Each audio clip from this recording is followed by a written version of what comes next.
Depuis petit, je suis vraiment passionné de la mer. J'ai vécu en Guadeloupe quand j'étais jeune. Et du coup, j'ai commencé à plonger très tôt, à mettre la tête sous l'eau assez vite. Et c'est vrai qu'après, j'ai gardé un petit peu ce fil rouge. J'ai toujours voulu travailler sur quelque chose de marin. Et mes études m'ont amené vers l'aquaculture, donc plus l'élevage de poissons à manger. Mais moi, je voulais garder quand même un côté tropical et quand même mettre un peu la tête sous l'eau.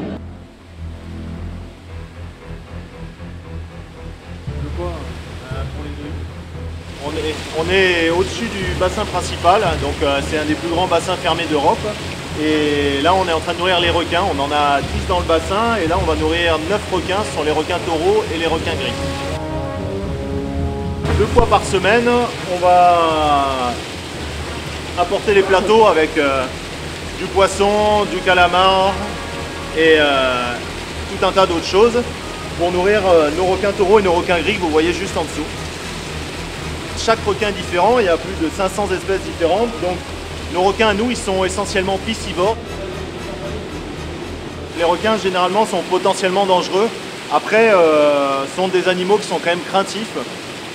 Nous, on plonge toutes les semaines avec et pour l'instant, tout va bien.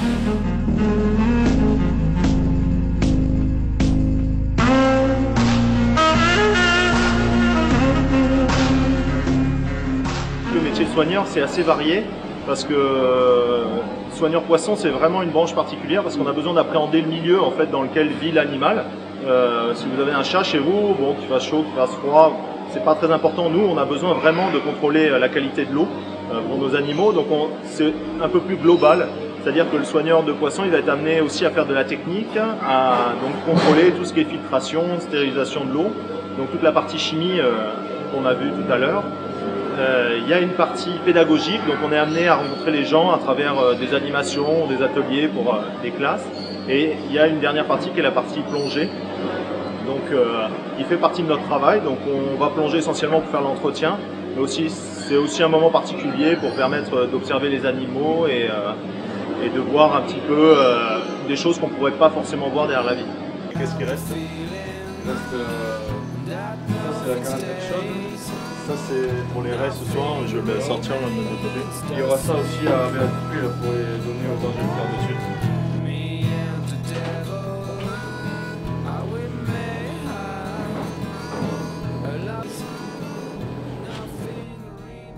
Dans le grand bassin, on a un requin zèbre, donc lui il vient d'Australie.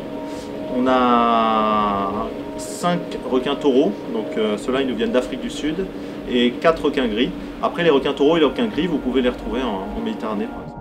Le bassin il fait 1700 mètres cubes, donc 1 700 000 litres, et il fait en gros 18 mètres de large sur 10 mètres de haut. Le milieu marin est quand même relativement menacé maintenant par tout un tas de choses, le réchauffement, les pollutions et choses comme ça, donc ça permet aussi avec l'illustration des aquariums de parler de ces choses-là.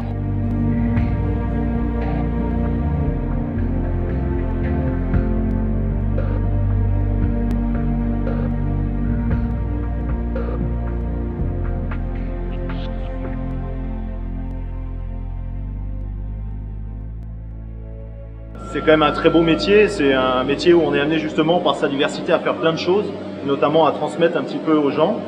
Et pour ça, je pense qu'il faut aussi se donner les moyens. C'est un métier par contre qui est quand même difficile, il y a peu d'aquariums en France, il y a peu de postes, mais bon, il faut pas hésiter parce que c'est quand même un beau métier. Alors après, aussi ce qu'on conseille aux jeunes, c'est de venir faire des stages, notamment chez nous à Mare Nostrum.